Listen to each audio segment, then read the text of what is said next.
Greetings, everyone, and welcome to Discussion on Military Affairs, the bitter defeat in the collapse of the Russian Air Force empire.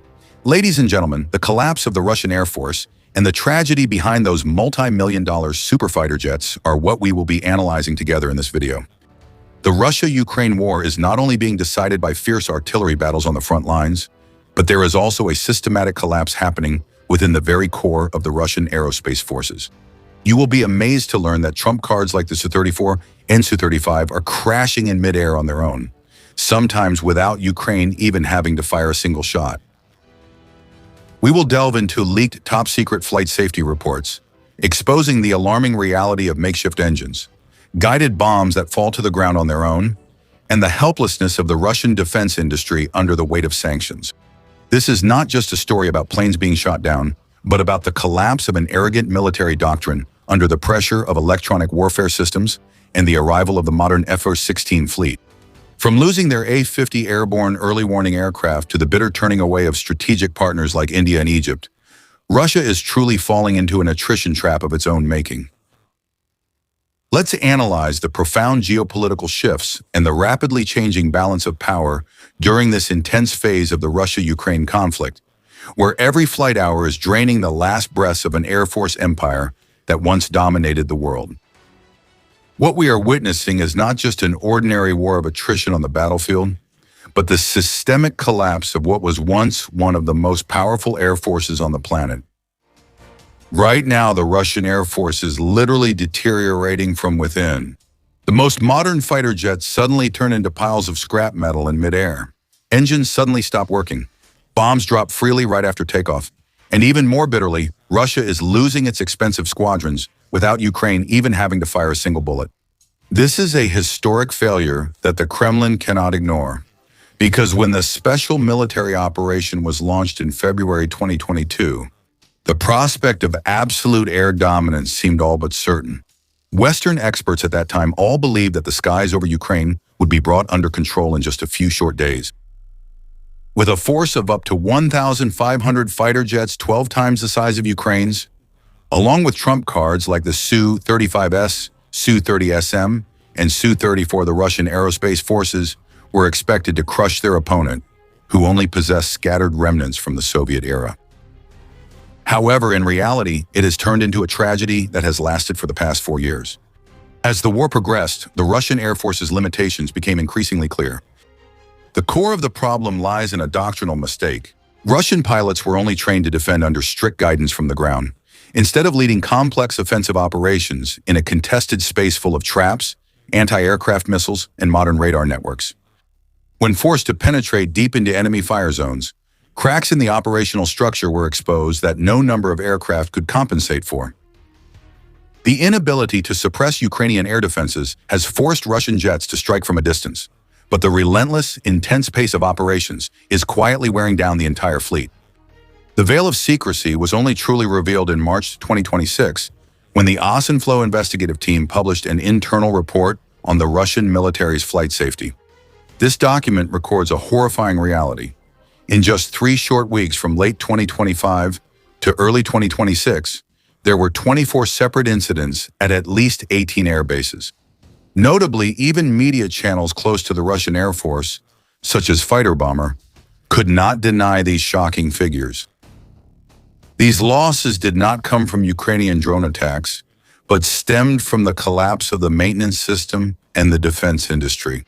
The most serious problem is engine failure, as warnings about metal particles in the oil or low oil pressure continuously appear on aircraft ranging from the Su-34 to even giant transport planes like the N-124. A typical example of this carelessness is the Su-30SM-2 with the number 91 at the Milarovo base. Within just 5 days, this aircraft experienced the same right engine failure twice, forcing emergency landings, proving that the Russian military has disregarded danger by sending equipment that hasn't been thoroughly repaired back into the sky.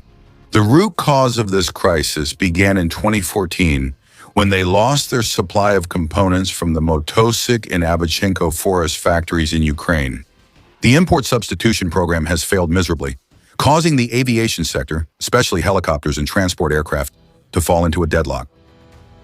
The tragic comedy turned into absurdity when the main offensive weapons became a threat to the Russians themselves. In early January 2026, a Su-34, while taking off for a mission, dropped a FAB-500 guided bomb right next to the runway, and the pilot was either completely unaware or deliberately ignored it to continue the mission. This was not an isolated incident, because according to data from ARCA, hundreds of Russian bombs have fallen on their own territory or on areas under their control over the past 2 years.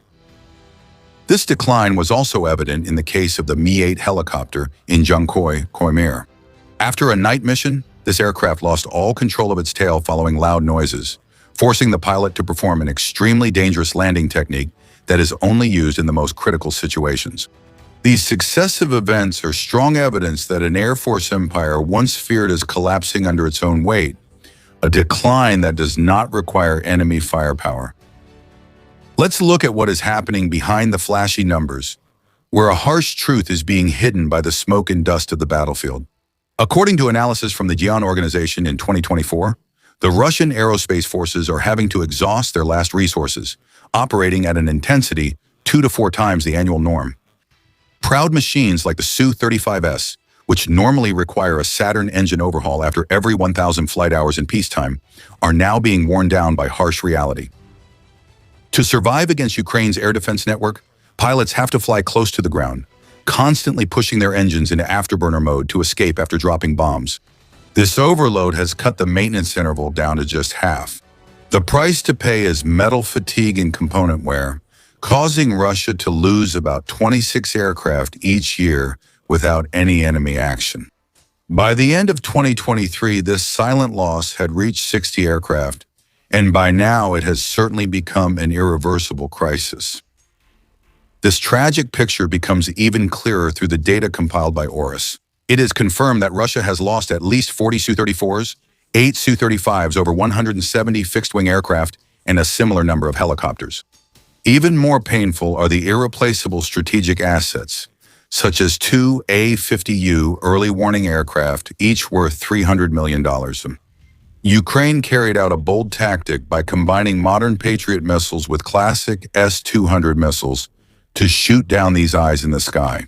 Surrounded by sanctions, Russia is almost powerless to reproduce these complex weapons, creating deadly gaps in its long-range defense system. The situation in the skies has become even more deadlocked for Moscow since Western fighter jets started to appear. The presence of F-16s from the Netherlands, Norway, Denmark, and the US, along with France's Mirage 2000S, and the prospect of Sweden's soon-to-arrive JAS-39 Gripen E has completely changed the air combat equation. With NATO's standard avionics and long-range missiles, Ukraine has been able to effectively intercept Russian cruise missile attacks. The attack known as the Cyber Operation in June 2002 is proof of Russia's helplessness. When Ukrainian drones simultaneously attacked 5 missile bases, causing severe damage to the Tu-22M and Tu-95 bombers, which are the pillars of nuclear deterrence. Russia not only lost valuable equipment, but also lost the ability to protect its most powerful symbols right on its own soil. This collapse doesn't just come from major attacks, but also creeps into every minor technical incident, creating a long list of humiliating failures. Ustinplong's report has exposed some harsh truths. A Su-35S crashed into a hangar door while taxiing. A MiG-31BM blew a tire because the braking parachute failed, and even a K-52 helicopter had to make an emergency landing in the middle of the night due to a hydraulic system failure. Even 2 134A transport planes had their windshields cracked just a few minutes after takeoff. All of these are cries for help from a force that has been pushed to operate far beyond its design limits since the Syria campaign in 2015. The peak of tragedy and bitterness was the incident involving the Mi-8 helicopter at Jankoy in early 2026. After attempting to land while completely out of control, a large hole was found in the tail of the aircraft, and a missile fragment was discovered right in the cargo bay. Analysis revealed it was a fragment from a Russian anti-aircraft missile. For a superpower proud of its top air defense system, shooting down one of its own is a tough stain to erase. To deal with their weakness in airspace control, Russia has poured all its efforts into guided bombs ranging from 500 to 3,000 kilograms. Although this tactic has achieved certain effectiveness in destroying Ukrainian positions and helping pilots maintain a safe distance, It is actually a long-term trap. Every bombing run uses up flight hours and further wears out already costly engines. They may be able to find ways to reduce risk for pilots, but they still haven't found a way to save an air force that is collapsing under its own weight. The safety report revealed a tragic truth. In just 3 weeks, there were 9 consecutive engine failures while aircraft were carrying out guided bombing missions. This is the inevitable consequence of forcing a deteriorating squadron to operate at an unsustainable intensity. Russia's ability to repair or replace equipment is also collapsing along with its own air force. A report from the Royal United Services Institute in the UK, which highlighted the gaps in Sukhoi production at the end of 2020, has detailed this industrial crisis. Russia only produced 9 Su-34s in 2022, increased to 13 the following year, and the target for 2025 is still just 17. The total annual output of the Su-30, Su-34, and Su-35 models combined is only about 20 units. Given the losses reported by the ORS organization, this number doesn't even cover the aircraft that have been shot down, not to mention replacing those that have to be grounded due to wear and metal fatigue from overuse. The root of the tragedy lies in the increasing isolation of the supply chain. The entire production line is heavily dependent on imported machine tools, specialized electronic components, and a skilled team of engineers, many of whom have chosen to leave the country.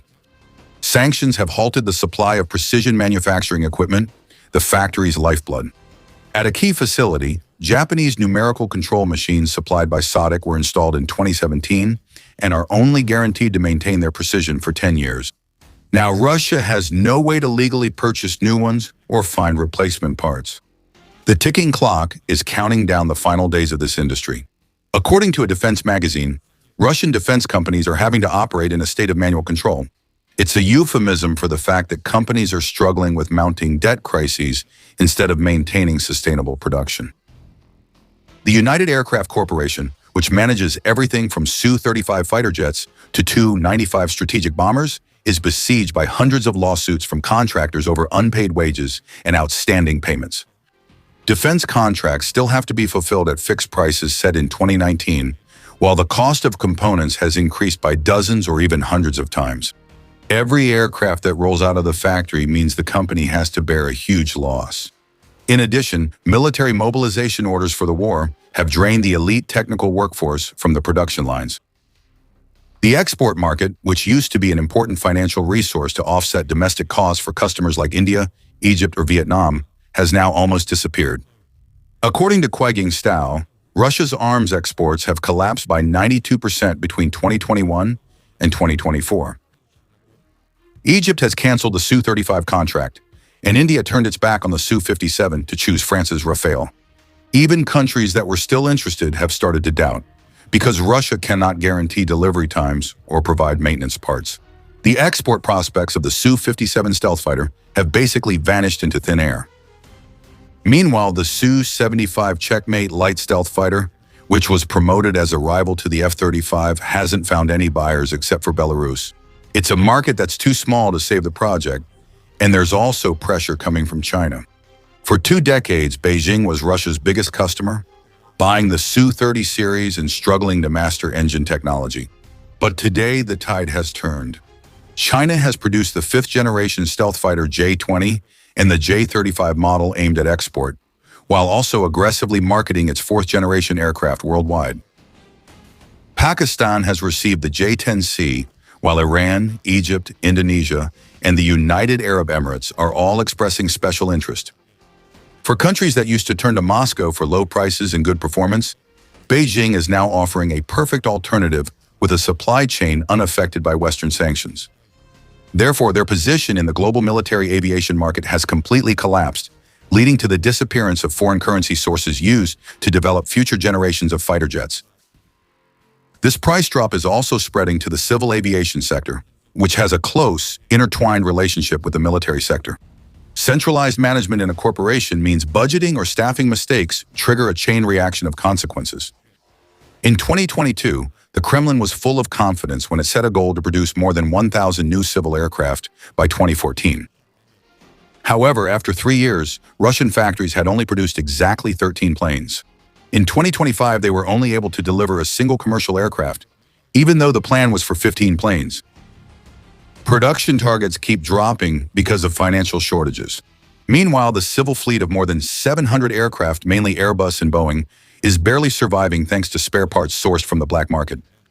Ukrainian intelligence estimates that Russia could lose nearly 30% of its civil aircraft by 2020 due to tightened supply of spare parts. The first signs of collapse have become clear, such as the incident where the heavy transport aircraft An-22 broke in half and nearly lost its landing gear in December 2025, resulting in the deaths of 7 people. That aircraft had to fly for a year past its retirement date, and it was probably the last An-22 still in service in the Russian military. When looking at the overall picture from leaked maintenance reports, the small production numbers, the collapse of exports to the industrial debt crisis, we see a stark reality. The Russian Air Force is losing a battle in which their greatest enemy is their own overextension. It's not that Ukrainian pilots are better at flying sorties, but rather that Russia is pushing every one of its aircraft beyond its limits in an attempt to salvage a war that has long been deadlocked. President Vladimir Putin can't hide this collapse forever. After every engine failure or every plane that goes down, the losses keep piling up.